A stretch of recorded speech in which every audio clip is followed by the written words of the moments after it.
Assalamualaikum warahmatullahi wabarakatuh. Salam, Om Swastiastu, Namo Buddhaya, salam kebajikan. Selamat pagi dan salam sejahtera saya ucapkan kepada hadirin. Pertama-tama, marilah kita panjatkan puji syukur kehadirat Tuhan Yang Maha Esa atas nikmat iman, Islam, serta nikmat yang sehat. Sehingga kita bisa berkumpul bersama meskipun melalui Zoom meeting kali ini. Tak lupa juga tentunya sholawat serta salam akan kita haturkan kepada junjungan kita Nabi mulia Muhammad Shallallahu Alaihi Wasallam yang telah menyelamatkan kita semua dari jeratan zaman jahiliyah atau zaman kebodohan, sehingga kita semua dapat merasakan zaman yang penuh dengan cahaya keselamatan, yaitu cahaya Islam.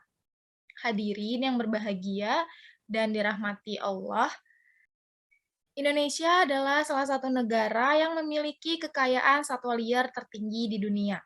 Akan tetapi, Indonesia juga memiliki daftar terpanjang tentang satwa liar yang terancam punah. Kerusakan habitat dan eksploitasinya berlebihan menjadi penyebab utama terancam punahnya satwa liar dan satwa langka Indonesia yang disebut sebagai hewan lindung.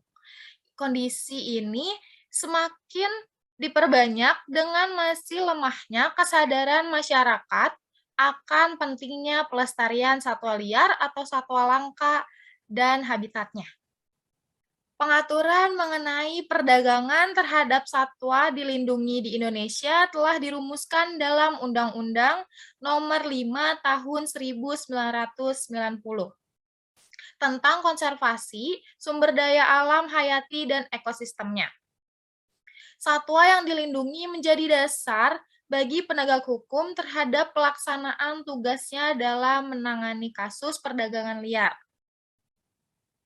Hadirin yang berbahagia dan dirahmati oleh Allah, Indonesia merupakan salah satu negara dengan keanekaragaman hayati terbesar di dunia.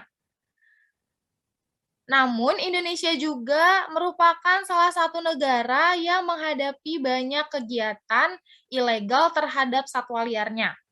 Fakta ini setidaknya terungkap dalam pelatihan peningkatan kapasitas penuntut umum dalam penanganan perkara tindak pidana terkait satwa liar yang diselenggarakan International Animal Rescue atau EIR Indonesia bersama Kejaksaan Agung Republik Indonesia. Konservasi berarti mencegah pemborosan sumber daya. Konservasi satwa liar dapat didefinisikan sebagai praktik melindungi spesies hewan dan habitatnya. Aktivitas manusia seperti perluasan pertanian, penebangan, dan pemburuan liar biasanya merupakan penyebab terbesar kepunahan flora dan fauna dan hilangnya keanekaragaman hayati. Selama 4 dekade terakhir, aktivitas manusia telah mendorong sejumlah spesies hewan ke jurang kepunahan. Dengan memperkirakan hilangnya 10.000 spesies per tahun, setara dengan hilangnya separuh populasi satwa liar di dunia. Dengan melestarikan satwa liar, kita memastikan bahwa generasi mendatang dapat menikmati alam dan makhluk indah lainnya yang hidup di sana. Untuk membantu melindungi satwa liar, penting untuk memahami bagaimana spesies berinteraksi dengan ekosistem mereka dipengaruhi oleh pengaruh lingkungan dan manusia. Hadirin yang berbahagia dan dirahmati Allah, penting bagi kita agar mengetahui manfaat juga memperketat aturan konservasi satwa liar di Indonesia. Berikut rangkuman mengenai manfaat konservasi satwa liar. Yang pertama, mendukung penyerbukan dan kelangsungan spesies tanaman asli. Manfaat satwa liar secara tidak langsung akan mendukung penyerbukan dan kelangsungan spesies tanaman asli. Hewan kecil terutama lebah, serangga, kupu-kupu, dan burung berperan penting dalam produksi makanan. Konservasi hewan-hewan ini oleh oleh karena ini membantu penyerbukan. Yang kedua, melestarikan warisan dan budaya. Manfaat konservasi satwa liar ini berarti melestarikan warisan dan budaya. Beberapa tempat dikenal karena flora dan faunanya dalam kaitannya dengan praktik dan cara hidup penduduk asli, yang berarti bahwa kegagalan melestarikan lingkungan akan menyebabkan hilangnya tanah dan warisan mereka. Yang ketiga, perlindungan keanekaragaman hayati dan spesies yang terancam punah. Di hutan banyak hewan bergantung satu sama lain melalui rantai makanan dan jaring makanan. Misalnya, hewan karnivora seperti singa, citah, dan macan tutul bergantung pada herbivora seperti antelop untuk kelangsungan hidupnya. Jika antelop punah di hutan, efeknya bisa merugikan kelangsungan hidup kucing. Hadirin yang berbahagia dan dirahmati oleh Allah, sederet kasus ditemukan perihal kepemilikan hewan langka di rumah. Bukan hanya warga sipil, artis ternama, hingga para pejabat pun ada yang mempraktikkan hal ini. Sebenarnya boleh nggak sih kita memelihara hewan liar? Ternyata memelihara hewan langka dan juga liar tidak diizinkan oleh negara kita alias ilegal.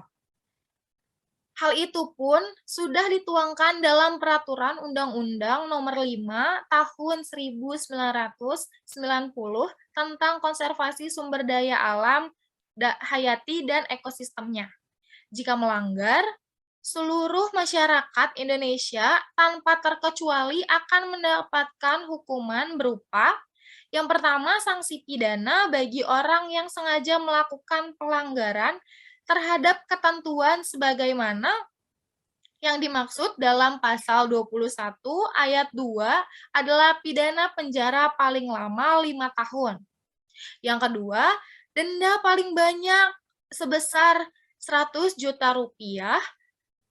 Hal ini dijelaskan dalam pasal 40 ayat 2 Undang-Undang Nomor 5 Tahun 1990. Hadirin sekalian yang berbahagia dan dirahmati oleh Allah, selanjutnya sesi tanya jawab. Dipersilahkan bagi yang ingin bertanya, bisa on mic-nya. Baik, sebelumnya perkenalkan nama saya Anggita Pratiwi.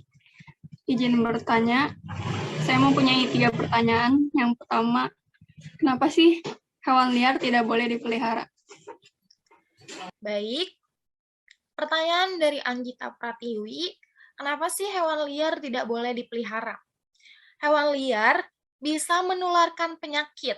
Hewan liar juga hidup dalam kondisi alami, sehingga bisa dikatakan terpapar bakteri dan penyakit yang tidak terhitung jumlahnya, yang tidak diketahui manusia. Hewan liar juga tidak bisa dijinakkan.